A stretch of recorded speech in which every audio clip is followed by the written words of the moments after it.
your horror movie podcast. Welcome back, Hackstab/. It's your boy Hacky. This time we're switching up the order. We've got Waterboy, our man Stabby. I had to think about that for a second because this is completely unorthodox. Down below, and this guy over here, dripping from the pits, is just Justin. Let's go. Let's go. This week we're doing my pick, and I picked Return of the Living Dead 3. This has got to be one of the most elite love stories ever told in zombie cinematic history. So and if good. you debate that, I will punch you right in the gullet. Whoa. Starting off violent. So good. Starting off with a banger, dude. And you know what else starts us off? When you push all our buttons.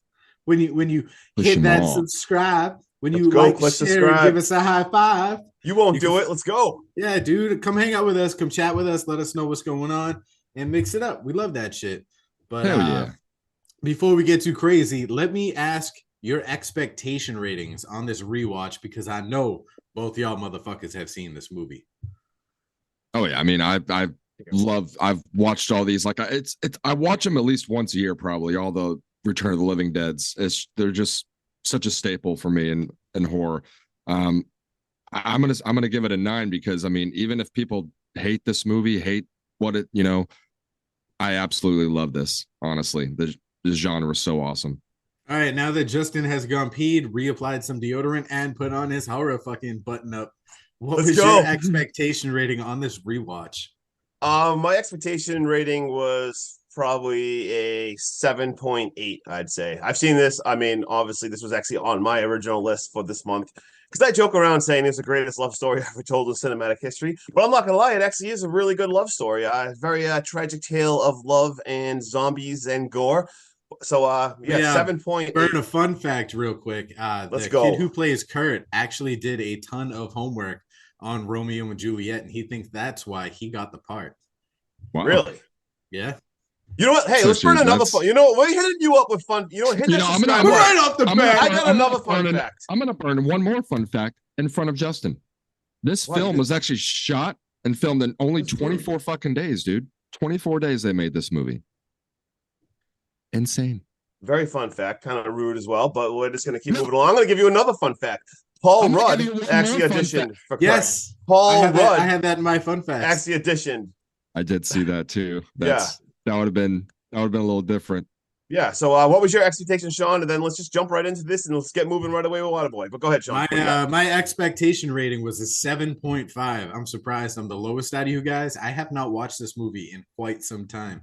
But I do remember when On Demand was a thing. This was a staple in my rotation. I would watch it all the time, especially when it would pop up on AMC or the Sci-Fi Channel. I loved it. I remember it being very cheesy, but very good for the 90s. So 7.5. And before we jump into this, let's just, for anyone watching on YouTube, Sean, just duck out of the way for a second. Just move for a minute.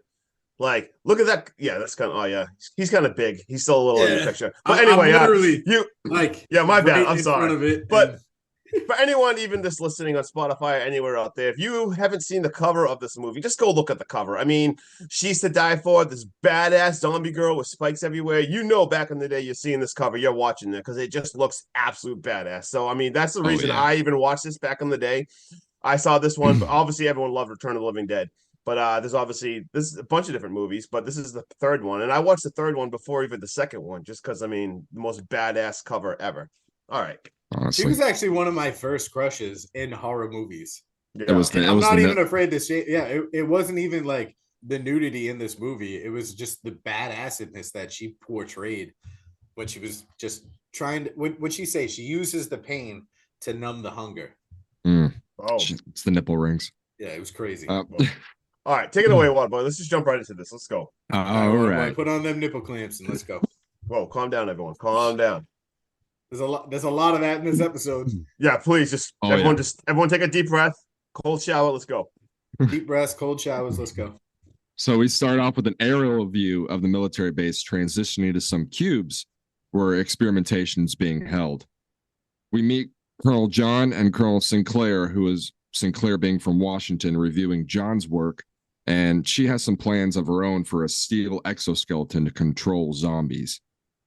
Switching over to Makeout Rock, we see Julie as a troubled individual as she's got a lighter holding it up She's to her like, hand. yeah, and she she's likes to like get burning her burned. hand. That Two gave me movies in a very row. Jennifer's body Bo- feel. When we she just does her watched tongue. Jennifer's body and she's lighting her tongue Exactly. on fire. This girl's lighting her hair on fire. What's up with these horror girls and lighters? I don't know. We also meet John's son Kurt, who stole his dad's card to get into the base, as they plan on going to check it out for the big test they're having on the subject. That's because they got to run away from fucking Terminator. They do. It's John Connor. He's got the bike. He's got the haircut. He's got the flannel shirt. Like everything. He looks like John Connor. Come on, get down. What are you doing? Yeah.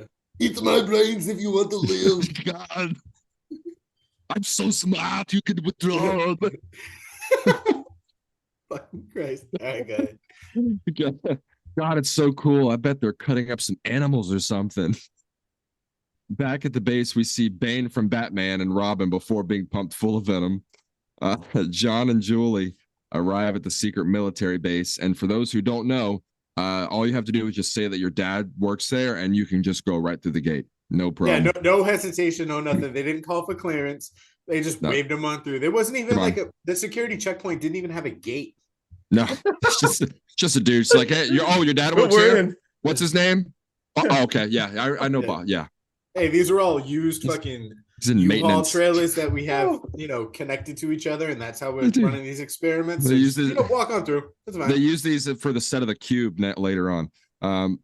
Also, PSA: if your debit card doesn't work, just sexually lick the magnet strip in the checkout line, and it should work. Oh, that creeped me out though.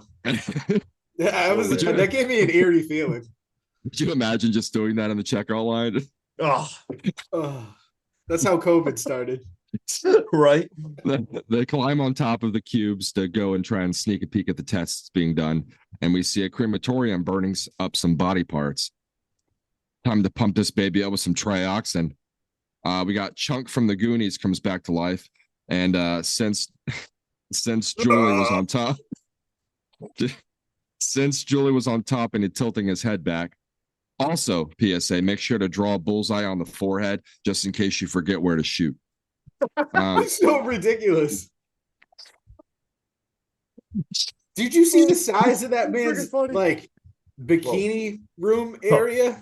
Dude, I think that's where that bullseye where they got, the Daredevil movie. It was like a big pocket in the front. Like, I know my man's not that well endowed, but you could easily hide a school backpack in there. Dude, that's a lot of room. For some reason, they take off the zombie's mouth guard, and it's just like, let me put my fingers in there. And super surprised when he comes and bites his fingers off and nibbles on that hand a little bit. Picking up just the scissors, and he starts picking up the scissors and stabbing the shit out of the guy too. Dr. Hickox is now dead and already coming back to life, and he takes a nibble out of the other doctor. Bad situation avoided though. They, got everything contained. Back home, Kurt and Julie getting it on because witnessing the dead coming back to life gets y'all hot and bothered. Is this trash reincarnated or what? Oh yeah. John comes home and needs to speak with Kurt in his office. Turns out he's getting reassigned and they have to move to Oklahoma City after the failure. Kurt, being the rebel he is, he ain't moving, and he takes Julie and goes off on the motorcycle. Julie can't control herself, though, and starts groping Kurt, where he loses control after avoiding a truck, and Julie flies off and hits a pole, dying on the spot. Dude, she hit that like a goddamn ragdoll. No splash. That was crazy. That was crazy. And that was some really good acting right there. Like, he really felt sincere, like the crying and, crying over her body. He sees the key card and gets the idea to take her to the base and bring her to life. Once again, enters the base, no problem. Dead girl on his bike, no problem. Right. Gets her in the room. Dead Girl made before this movie? Because if it was, they missed a prime opportunity to drop some zombie. Right. Gets her in the room and unloads the whole tank of trioxin in there. Julie wakes up and it's almost like nothing happened. Doesn't remember the bike crash or anything.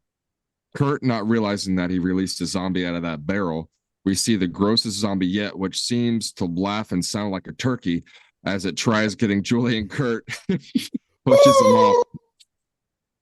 Kurt and Julie run to escape and get stopped by an officer, but the zombie takes him out and starts motorboating his neck and head as they escape right into Justin's turn. Oh, Tell me that the practical effects and the way they do the zombie isn't amazing. Yes, it looks cheesy as shit. It looks like a tyrant from the Resident Evil games. But when that zombie gets pissed off that it's like melded to each other and it He's like, separates "Fuck its that skull shit." from its skin, I was like, oh my God. That's so good. I love the old effects, man. oh, same. That was Nothing- one of my nothing notes is I wrote on better. that. Oh, I will- great special effects. I will take the old special effects, cheesy, whatnot, over CGI any day. Yeah, when any that day. thing was like screaming, like you said, and it's like part of its like head like ripped apart and just detached. So gnarly. Just loved it. Absolutely loved it. Beautiful. Badass. So once again, they escape on the bike and they are out of there. And on the same time, we hear back from the control panel that Washington is now on their way. Shit has hit the fan. They are pissed. And as they're leaving on the bike, Julie is like, I am starving. I am so hungry. And he's like, just chill out for a second. She's like, no, I like need food. So they're like, you know what? They're gonna go get some late night munchies. So I'm Dude. sure we've all been there. She is fucking furious, and she's all she can say is, "I'm starving. I'm Yeah. starving." And I know you Where's guys some have felt fucking this food, bro? when y'all wives have been like, "I'm hungry," and you're like, "What do you want?" And they go, "I don't know, but I'm Oh, yeah. starving." And I'm gonna get bitchier and bitchier and bitchier Right. until you feed me what I want. And you're like, "But I don't know what you want." And she's like, "I don't need it, but you need to figure it out." Yeah, they just escaped, and all she can say is like, I'm hungry, I'm hungry. They're like on the way to escape. And she's like, I need food. I'm gonna go get So- some snowballs. Yeah, so he stops at the local little bodega there, and they go in there, and the place is deserted besides like three Mexican guys and a girl.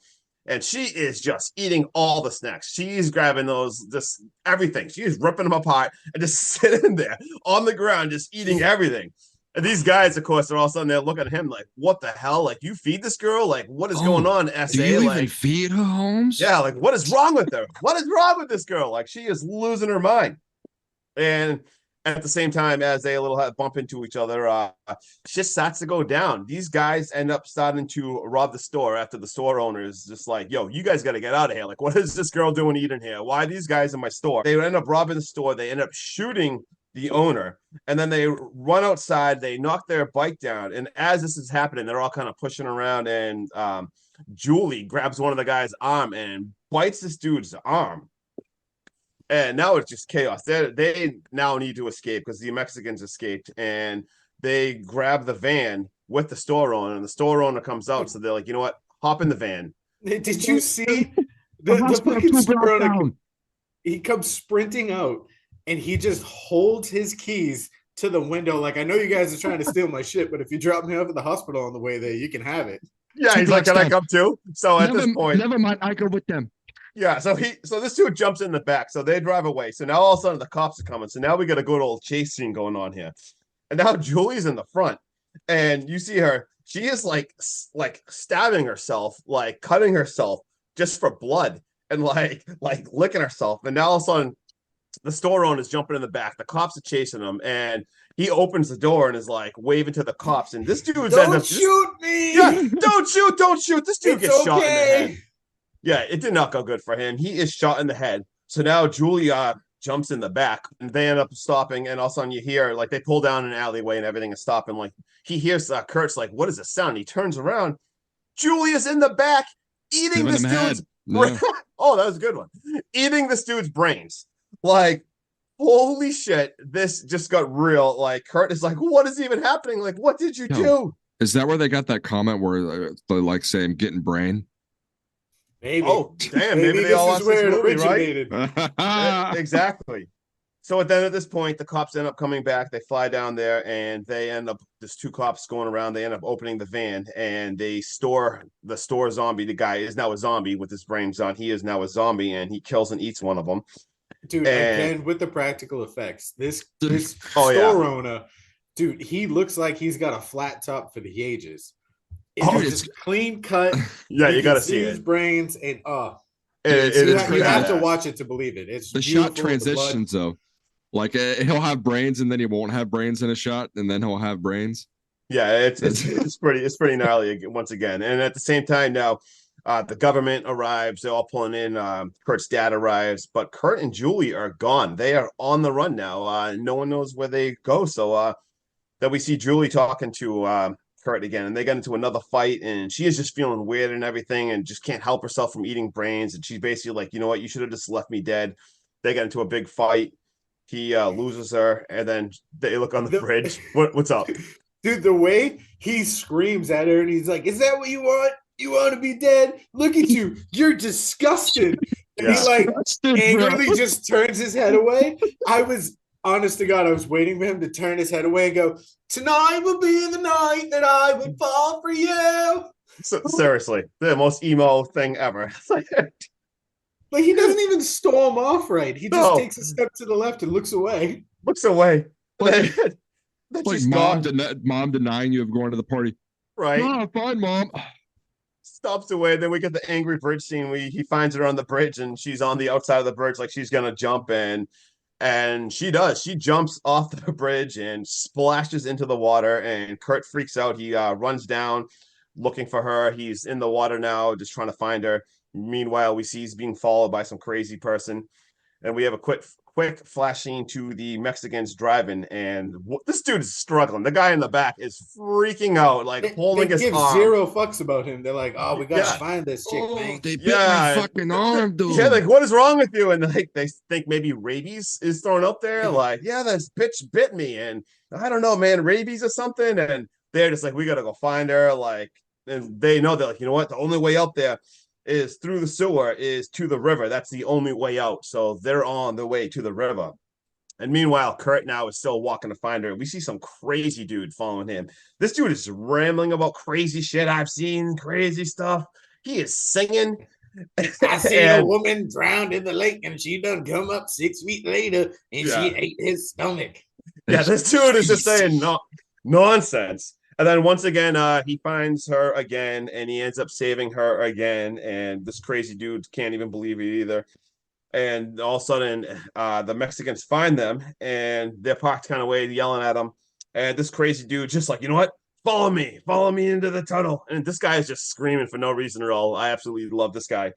And then we see that the dad is relieved of the duties at the same time as this. So now that new woman lieutenant is in charge. But they end up following this guy down into the pump room, which is his home. And this dude is just screaming at him. He's like telling him, like, you guys got to rest up. I'll watch out. I can help you. Like, what's wrong with her? Just because I live with the rats doesn't mean I am one. Yeah. And I literally wrote, like, in my notes, like, why is this guy yelling? Like, I absolutely love this guy. And the guy, did you? He's like, you won't find him here, so you guys can rest up. I'll watch up. And they ask him, like, what is your name? He's like, I'm the Riverman. They call me the Riverman. And he's just basically like, I don't know how I can ever repay you, man. And he gives him like a coin. Basically, this is whole pump up speech, how just circulate this coin and you help someone out, someone else, and just pay it forward. You know what? I gotta say, his character reminded me of that black dude on Total Recall that drove the cab, and he's like, I've got kids, man. I don't know if you remember that, but I've never seen it. But if he's anything like the Riverman, I absolutely love this character. And it's like the Riverman. We're gonna kick it over to Sean now. All right, that Riverman, by literal first line of note taking is, now that Riverman has given a very Justin-esque speech. Dude, he reminded me of myself. Like, do I yell when I get all amped up and stuff and yell? Do I yell like that too, though? Or... Yes, sometimes. But the way he was like, I'm going to give you this coin. It's from Mardi Gras. And all you got to do is when you do something nice for a stranger, you give them that coin and you tell them to pay it forward. And as long as this coin is in circulation, he's like, there will be some good in the world. And I was that's something Justin would say. I actually did. So I had these lucky poker chip holders before, and of course they actually were horror themed. But I remember, like, we had a custodian friend back in the day. I don't even know if you guys are here. I forget his name. I think his name was, I don't remember his name. But anyway, on his last day, I handed that to him and gave him a pump up speech, and literally handed him I think it was a Jason Voorhees poker chip, and gave him some ridiculous pump up speech and just told him to pay it. I don't know. That like song actually reminded me of that, like crazy. I think the guy his name might have been Jason, but it's not important. But anyway. My bloody Oh man, My Bloody Valentine came out today. I have Muddy Bloody Flying. You You have have your Muddy Fire? Bloody My Bloody Jesus Bloody Christ. Bloody. Holy hell! I have content saved from Bloody Bloody. What the? I'm leaving this in. I was gonna say, I'm what this- editing everything else out, but I'm leaving that in. My bloody buddy Duddy. Bloody holy brain fog. That was embarrassing. That was perfect. That's gonna be My content. Oh god, that's awful. All right. Hopefully it should be all set now. Hopefully. Oh, you sound better. That was Yeah, good. You sound better. Yeah, good All job. right. Perfect. All right. Oh yeah, yeah, Perfect. did it That right. stayed. It worked. That was good motorboating. Yeah, Jesus awesome. All right. Christ. Yep, we heard you. All right, edit all this out. That's never happened. Pause. Pause. Oh my god. All right, you fellas ready? Let's do this. Let's take Let's- this home. Yeah. Now that Riverman has given a very Justin-esque speech, we see the Foot Clan has entered the sewers in search of Julie and Kurt. Foot Clan. Julie lashes out with her brand new lip ring about being so hungry, and she stabs herself in the hand in a very orgasmic fashion. And this escalates into a Julie's Gone Wild, the hobo erotica edition. Yes.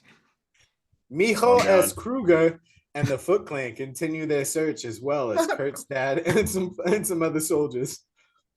Julie adds another lip ring that we never see her put in, and some sweet necklaces and some body jewelry that is quite intriguing.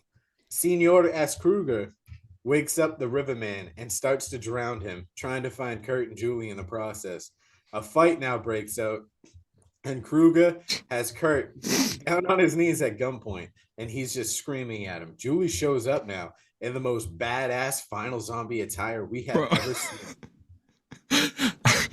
That look right there. Oh my That god. look. Are you okay, what Oh, boy? no, I'm just thinking about Holmes, and he puts the knife away. It's like, I like this bitch. I actually, that's what I go. This has got to be the most iconic look in the zombie verse I've ever seen. The nipple rings, the spikes on the arms, the shards of glass on the face. Yo. Senor S. Kruger is even turned on in a very strange way, and he enters the room alone with Julie, heavily insinuating that he's going to have some intercourse with her. Mogo dies in the background, and we hear Santos scream. Julie comes out holding his head, and she's now fully embraced her killer side as she takes out Felipe with ease and using her needle fingers to slice up Alicia. Mogo comes back to life to finish Alicia off, though, and Santos wakes up as well, and his head and that effect, where he's just fully accordioned out of his body with his spine. And he's speaking Spanish. It's perfect. Órale, hombres. So ridiculous. So awesome. Ridiculously so good. awesome. So good. It's beautiful. You know what else is beautiful is Julie. I don't know why, but this zombie is You like her like that too?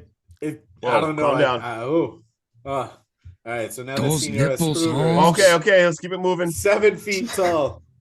Julie tells Kurt when she's hungry, it causes so much pain, but when she eats, the pain usually stops, and vice versa. And the pain's not curbing her appetite anymore. So she begs him to tie her up. Santos now sticks his head through the boards that they've been trying to use to stop them from barricading the pump room. I just have to say. Well, they're hammering these boards In the metal. concrete, like in the metal. Like, what the fuck? And they're like pre-slotted holes. Good, Can we just talk about when Santos puts his head through the boards and just he turns into like Earthworm Jim? Do you guys remember him? He just pokes his head through. Hey, Holmes, really does. Oh my god. I need to tell you about your car's extended warranty. Yeah. Can't get rid of this guy. Oh my god. He doesn't stop. But Oh. obviously, bullets, fighting, everything doesn't kill these zombies. But Riverman decides, let me knock out this steam pipe and let me melt them because that's going to smell delicious in these sewers. He does it and offers to stay behind and hold up the zombies. Kurt says no. He says, Riverman's got a bum leg. So Riverman takes Julie while Kurt stays behind to give them a head start. Eventually, they break through and they start hunting down Kurt. Kurt finds his way, like, I don't know what the hell those things were called, but he wiggles in between them and behind They're them. like like big burners or big, like big furnace burners. or yeah, something. furnace burners. Yeah.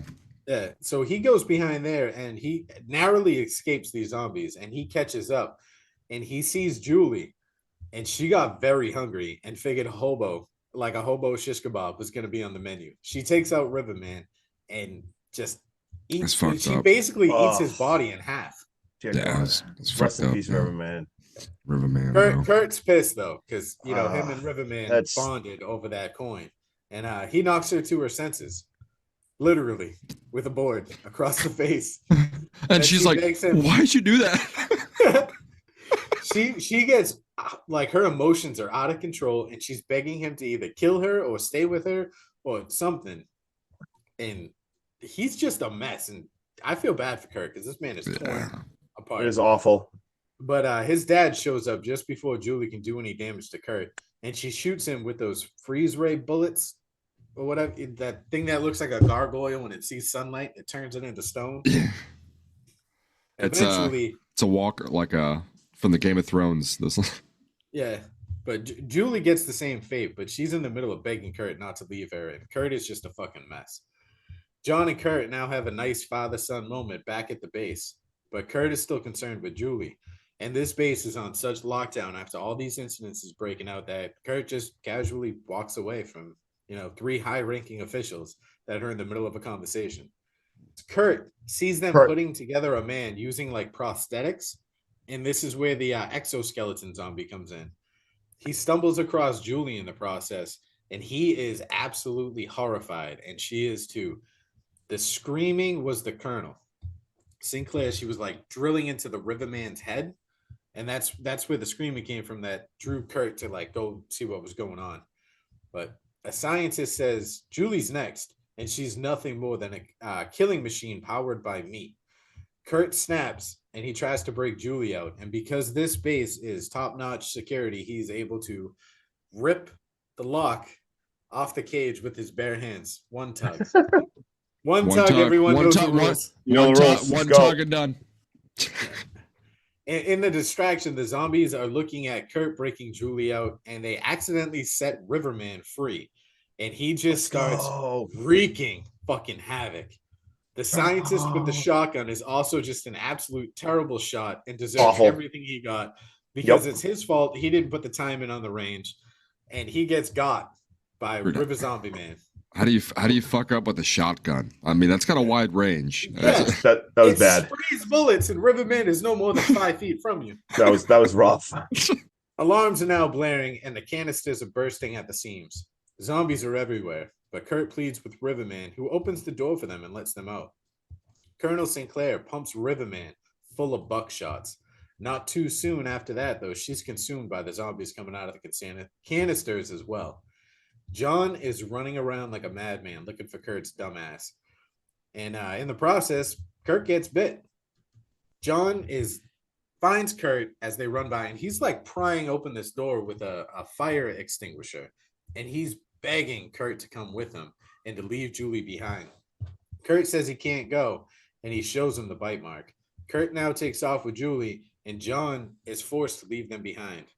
They hold hands as they enter the incinerator together, in a very fucked up but very loving way of showing how undying their love for each other was. And we get end credits.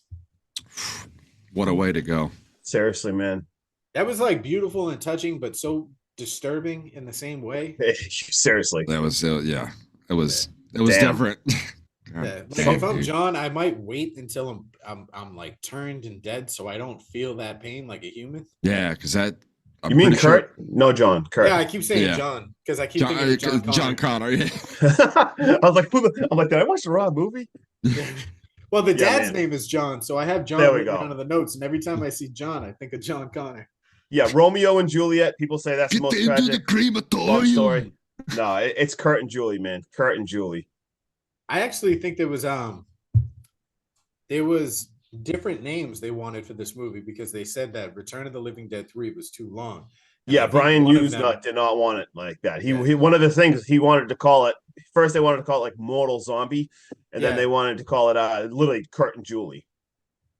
Kurt and Julie, much like Romeo and Juliet. Yep. I get it. All right, you guys want to give me your final thoughts and your rating? I would love to. I hope so. All right, cool. So Do it. I thought this was an extremely fun movie. I love zombies, and the special effects and gore was awesome. It had a love story, so it fits perfect for February Love Month. But at the same time, like there was actually a lot of deaths. You know what? I'll burn another fun fact. There was actually 17 deaths in this movie, which is awesome. Very touching love story, very tragic. Overall, very fun movie. I give it a 7.6 out of 10. 7.6 out of 10. Heck Waterboy. yeah. Like I said in the beginning, I absolutely love this movie, the series. I fucking love zombies. Like Justin said, the special effects, I love that. This like no CGI. That give it to me. Give it to me, baby. Give it to me. This movie hits all the right points. I mean, it's cheesy. It's got funny parts. It's got a love story in there. It's perfect. I gave it an 8.2 out of 10, and I usually end up watching this at least once a year. Let's go. Beautiful. I get this movie has elite 90s vibes for me. And much like the 80s for Justin, this is that 90s cheese that I love.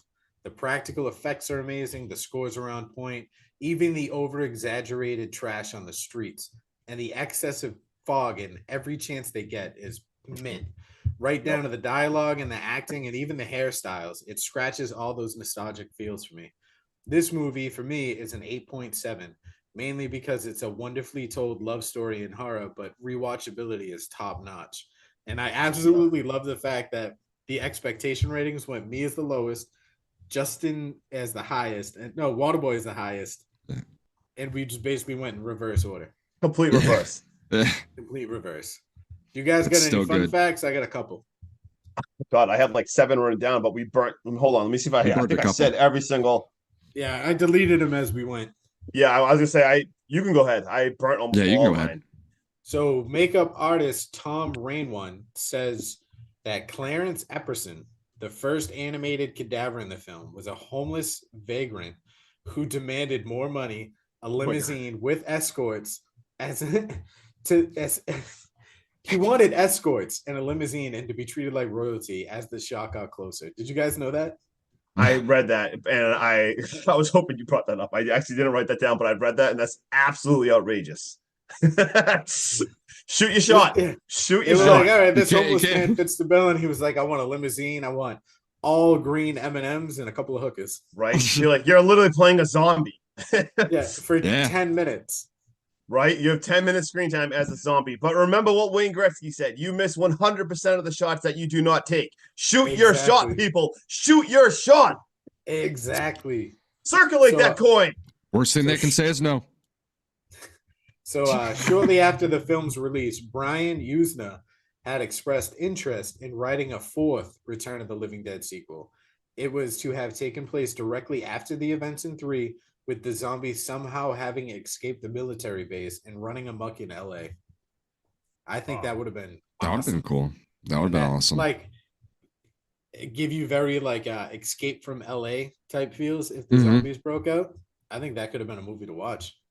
Yeah, That while would've- we're talking, let's just talk about. So, this is the third of 5 movies of the Return of the Living Dead series. Have you guys? What would you rank this? Well, first, have you seen all 5?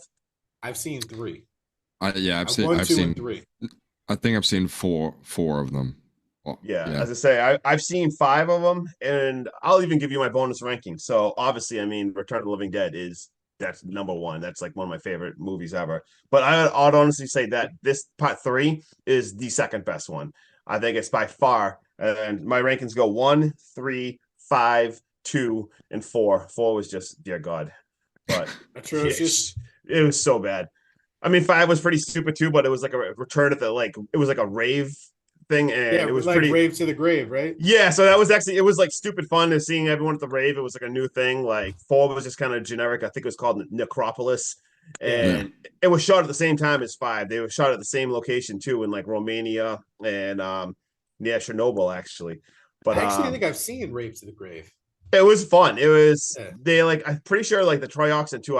It's been a while since I've seen it, but I think it got an almost like They use drug it as a form, too. party drug, right? Yeah, so people were like taking this as like a pill, as like ecstasy kind of. Oh shit! And it was pretty fun. So That would be Alright, my so- third ranking. If I haven't seen 4, if I would have ranked these, I would go obviously the original is my 1A. Oh yeah. 3 is going to be my 1B. Mhm. And then I'd probably go Rave to the Grave. And then 2, because I wasn't a big fan of 2. 2 was kind of slow. It had like the kids in it and stuff. It Yeah. just felt a little different. Like it's okay, but yeah, it's 1 and 3 are Yeah, superior. it felt like they dabbled in something and they were like, yeah, this doesn't work. Let's go back to what we were doing. 100%. And That's and what they it use felt it, like. and they use the same cast as the other one, and it played out perfectly. Yeah. And then my Oh, yeah. last fun fact, I've got John Penny and Brian Usna claim in recent Vestron Blu-ray extras that they felt the need to explain why zombies eat brains. The film explains they need neurons because the nervous system is shut down. I think that's a legitimate fact. I like it. Yeah. I'll take it. I like it. I like it. Hell yeah. All right. If you guys don't have anything, we'll wrap this up. Yep, let's wrap this up. And next week we got 1 week left of February Love Horror, and we are doing Warm Bodies. And a great Bodies. another We do zombie group pick. love story. Warm bodies. Yeah. So tune in next week, smash all those buttons, and come back and let's watch Warm Bodies and talk about Warm Bodies together. All right, we out. I'm Hacky. Down there, that's Stabby. This guy over here sweating through his shirt like a maniac. Just Justin, let's go. Have the best Let's week go. ever. Later. Later.